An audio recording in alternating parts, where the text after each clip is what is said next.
Game Freak is an evil company. The gaming world recently witnessed a revelation at the Xbox Games Showcase 2025 that sent shockwaves through the community. A new, dark, action RPG trailer titled Beast of Reincarnation debuted, showcasing stunning visuals, fluid combat, and a gritty, post-apocalyptic world. The developer behind the ambitious title? That's Game Freak. For many, this reveal was not just exciting, it was a profound moment. The immediate question that arose was how the same company responsible for the recent technical struggles of Pokémon Scarlet and Violet could deliver a game that appeared so graphically advanced and technically ambitious. The contrast was honestly night and day, and it's almost a direct challenge to the loyalty of true Pokémon fans. This video dives into the uncomfortable reality that Beast of Reincarnation is more than just a new video game. It serves as a glaring spotlight at Game Freak's priorities right now. Its very existence and visual beauty it presents exposes a painful truth. Game Freak appears to be leaving its most beloved franchise Pokemon behind. The future of Pokemon and Game Freak's dedicated fanbase should get more love than this. But before we dive in, if you like these types of videos, make sure you let me know by liking and subscribing right here down below the video.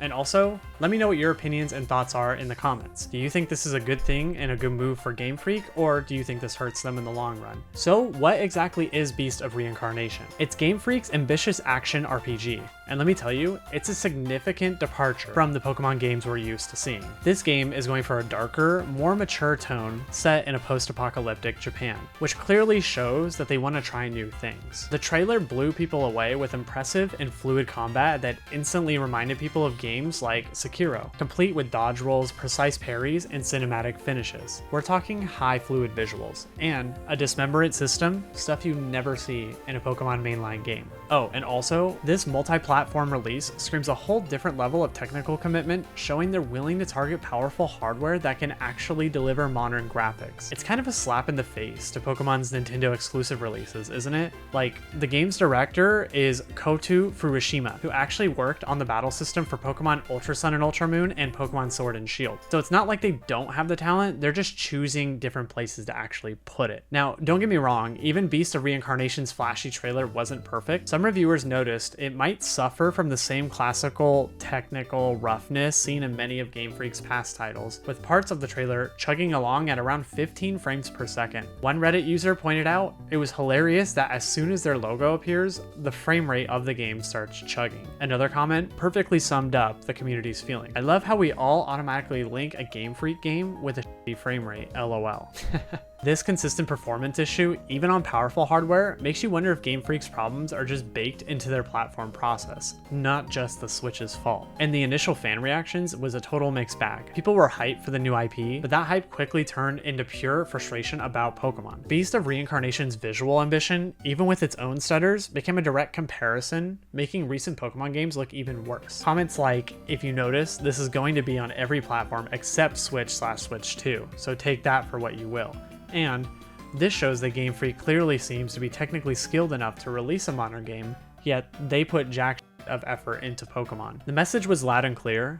Game Freak can make a beautiful game, so why aren't they doing it for Pokemon? It feels like a deliberate choice, or at best, a massive misplacement of priorities. Let's be real though. Pokemon Scarlet and Violet in 2022 was a technical disaster. Reviews didn't pull any punches, calling out infamously poor visuals, rudimentary lighting, low-res textures, and stiff animation. And the performance? Forget about it. Frame rates were constantly below the 30 FPS target nearly consistently. Critics called it ambitious, betrayed by the performance, painful, and just plain rough. We saw NPCs moving like bad stop-motion films, scenery popping in and out of nowhere, character faces flickering, and even a Hoppip sinking into the pavement like that one Homer Simpson meme. Game Freak's COO even admitted that things are certainly not going to get any easier with HD gameplay development and rising expectations. That honestly sounds like an excuse to me. I don't know about you guys, but that's just my opinion. And it's not just Scarlet and Violet. Pokemon Sword and Shield in 2019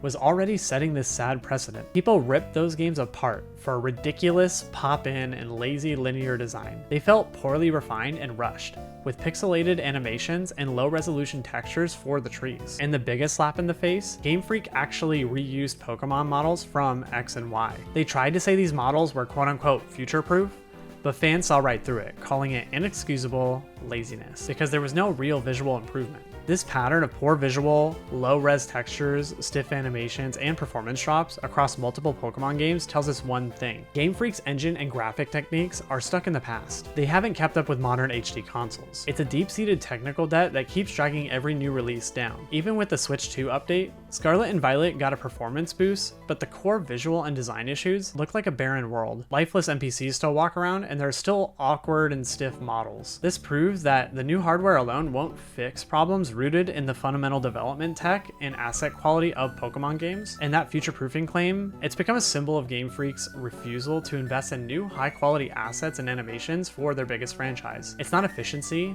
it's stagnation. And what's next? Pokemon Legends ZA, set for October 16th, 2025 on both the original Nintendo Switch and the new Nintendo Switch 2. This dual platform release is already raising red flags. As one source puts it, the game will still be held back by the limitations of the Switch, and it has to run on both consoles. So, Switch 2 owners are basically getting a last-gen experience. Given the mess of previous games, even with the Switch 2 update, it's clear that fundamental designs and asset quality issues aren't just going to magically disappear with better hardware. Game Freak has a weird initial setup that explains a lot about their priorities. They have two main production teams. Team 1 is fully dedicated to Gear Project, while Team 2 is for the Pokemon operation. The Gear Project is where Game Freak develops all their original non-Pokemon games, and Beast of Reincarnation is the latest example of that. Here's the kicker though. Game Freak's own programmer and director, Masayuki Inoue, straight up said that Game Freak as a company is prioritizing Gear Project more than Pokemon in general. He even said the goal for the Gear Project is to create something that is equally exciting or more exciting than Pokemon. This isn't speculation, it's literally a direct quote from him. It confirms a clear shift in focus and ambition, showing exactly where their creative energy and top talent are going. This prioritization screams brain drain, where the best and brightest are probably working on the non-Pokemon stuff, leaving our beloved Pokemon games to suffer. Game Freak only has 207 employees as of March 2024. So dividing their small team like this isn't just a structural choice, it's a strategic decision to neglect Pokemon. Like, think about it. Game Freak is behind the world's highest grossing media franchise, yet their team size is tiny compared to other AAA developers. Big AAA games often have hundreds of people and usually bring in external studios to help with the massive workload and keep high quality. While the Gear Project does get some external help, the core Pokemon team seems to be doing all the heavy lifting internally. Even though Pokemon Legends ZA is supposedly getting much longer development time than any of the more recent Pokemon games, the pressure of the 30th anniversary in 2026 for Gen 10 still means a tight turnaround.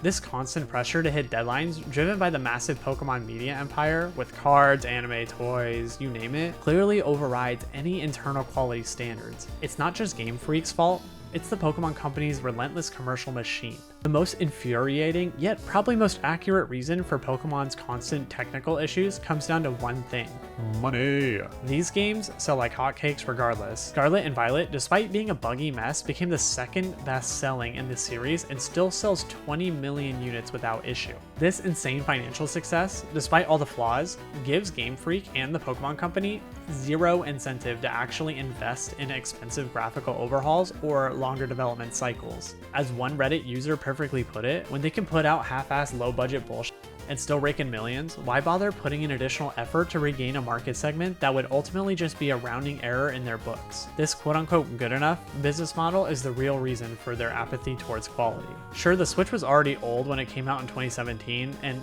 isn't the most powerful hardware, but the Switch has proven it can pull off visually impressive and artistically sound open world efforts that ran at reasonable frame rates. I mean, look at Legend of Zelda Breath of the Wild. Scarlet and Violet struggled to look as good as a 5-year-old game that was originally made for the Wii U. Even the Switch 2 update for Scarlet and Violet only improved performance. It didn't fix the barren world, lifeless NPCs, or stiff and awkward models. This screams that the real problem is Game Freak's underlying visual tech and the game engines, which haven't kept pace with the transition to HD consoles. It's not the console's fault, it's Game Freak's outdated development philosophy. Just to finish up, the reveal of Beast of Reincarnation at the Xbox Game Showcase isn't just a new game announcement, it's undeniable proof of Game Freak's internal priorities. While they're off chasing ambitious, graphically stunning new IPs on powerful hardware, their flagship Pokemon series is stuck in a never-ending loop of rushed development, glaring technical issues, and a shocking lack of polish. The question for us, the dedicated Pokemon fanbase, isn't if Game Freak is neglecting us, but